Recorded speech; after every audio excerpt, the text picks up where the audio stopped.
ආයුබෝවන් ආදරණීය හිතවතුනි. අපි හැමෝම මේ දවස්වල කතා කරන දෙයක් තමයි මිස් ශ්‍රී ලංකා වර්ල්ඩ් 2025 කරලා දිනාගත් සබිනා ටී යූසෆ්ගේ ස්වරූපීත්වය. ඒකේ ජයග්‍රහණය හරිම ආඩම්බරයි.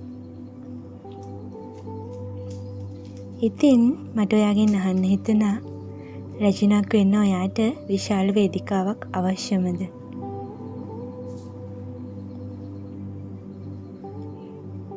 සබීනා කිරුළ දිනාගත්තේ ලෝක තරඟට යන්න. ඒත් ඔයා විවාහක වුණත් නැතත් ඔයාගේ ජීවිතය කියන ලෝකේ, ඔයාගේ ගෙදර කියන රාජධානියේ, ඔයාගේ හිත කියන සිංහාසනේ ඔබ තමයි රැජින. ඉතින් අපි බලමු මේ ලස්සන සබීනාගේ කතාවෙන් හැම කාන්තාවක්ම තමන්ගේ නියම රැජින කිරුළ ගොඩනගා ගන්නට ගන්න ඕනි රහස් මොනවාද කියලා. මේවා ඔයාගේ කිරුළ ශක්තිමත් කරනවා වගේම ඔයාව කවදාවත් නොවැටෙන රැජිනක් බවට පත් කරනවා.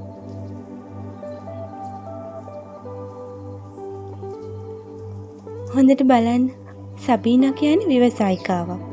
ඇය ජාත්‍යන්තර කළමනාකරණය ගැන ඉගෙනගෙන තියෙනවා. ඇය දැනුමට කොයිතරම් මුල්තැන් දෙනවද කියලා ඒකෙන් හොඳටම පැහැදිලියි. මේ ලෝකේ ඔයාගෙන් කාටවත් උදුරගන්න බැරි එකම දේ තමයි ඔයාගේ දැනුම සහ ඔයාගේ බුද්ධිය. බාහිර ලස්සන කවදා හරි වියකෙන්න පුළුවන්. ඒත් දැනුම හැමදාම ඔබව වටිනාකමින් පුරවනවා. සුභාෂිතේන කවිපන්තියක් තියෙනවනේ. තිබූ තැනක සොර සතුරන් ගත නොහෙනා, එසැඳ මනාවත් වතුරෙන් වල නොහෙනා, කෝපවුවත් රජමැති දුන් ගත නොහෙනා, ඔගත මනා ශිල්පයමයි මතු රැකෙනා කියලා. ඉතින් මට දැන් ප්‍රමාදයි කියලා හිතන එක නවත්තන්න.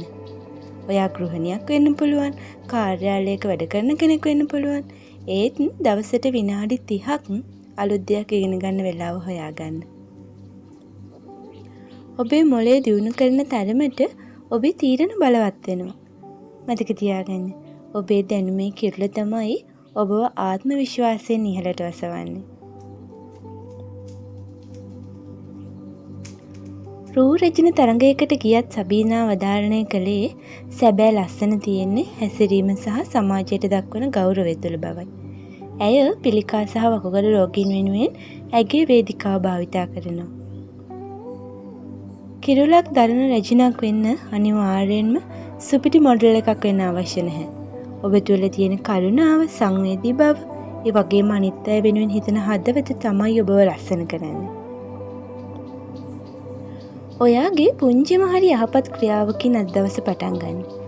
ඒක ගෙදර කෙනෙක්ට උදව් කිරීමක් වෙන්න පුළුවන්, යාළුවෙක්ට දිරිගැන්වීමේ වචනයක් වෙන්නත් පුළුවන්. සතෙක්ට කෑම ටිකක් දෙනවා වගේ පුංචි දෙයක් වෙන්නත් පුළුවන්. බාහිර රූපය ගැන දුක් වෙන එක නවත්තලා ඔයාගේ හැසිරීම සහ ඔයාගේ හිතේ ලස්සන වඩන්න. මොකද ඔයාගේ කිරුළේ දීප්තිය එන්නේ ඒ ඇතුළත ලස්සනේ.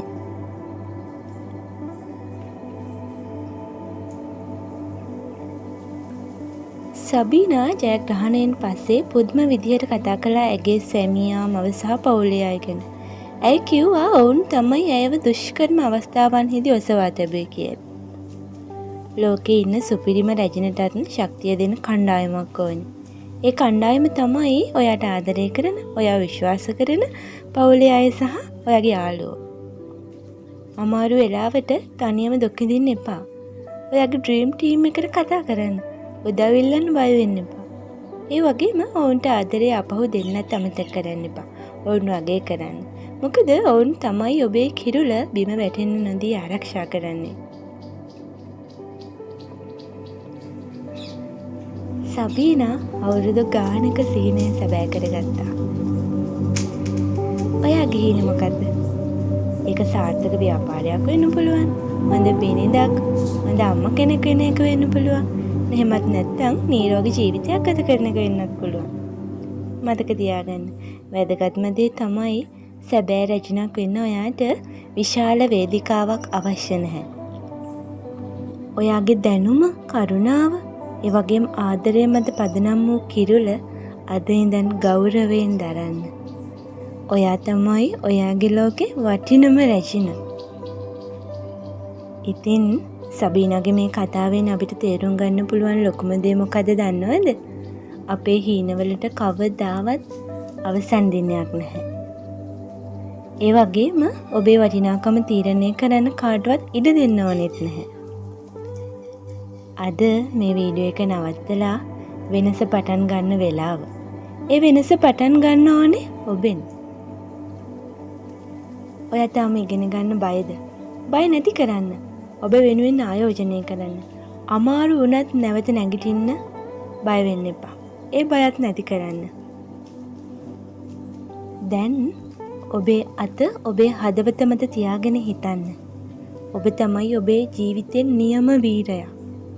ඔබේ දැනුම, ඔබේ ශක්තිය, ඔබේ නිර්භීතකම මේවා තමයි ඔබ ජයග්‍රාහකයෙකු කරන දේවල්. ඉතින් ඔබේ මේ තුන්වෙනි ඇසෙන් ඔබටම ආලෝකය දීලා ඔබේ සාර්ථකත්වය තුළින් ඔබේ කිරුලේ එළිය ලෝකයටම බෙදන්න. ඔබේ කතාවෙන් තවත් දහස් ගණනක් දිරිමත් කරන්න. මතක තියාගන්න ඔබේ කිරුල කවදාවත් බිම තියන්න එපා. ජීවිතේ හැම මොහොතක්ම ඔබේම ගමනක්. ඒ ගමන සාර්ථක කරගන්න අවශ්‍ය ශක්තිය ඔයාගේ ඇතුළෙම තියෙනවා. අපිත් එක්ක එකතු වෙලා ඔයාගේ ශක්තිය හොයාගමු. ජීවිතය ගැන කතා කරන්න තවත් ලස්සන දවසකින් හමු වෙමු. පරිස්සමින් සතුටින් ඉන්න.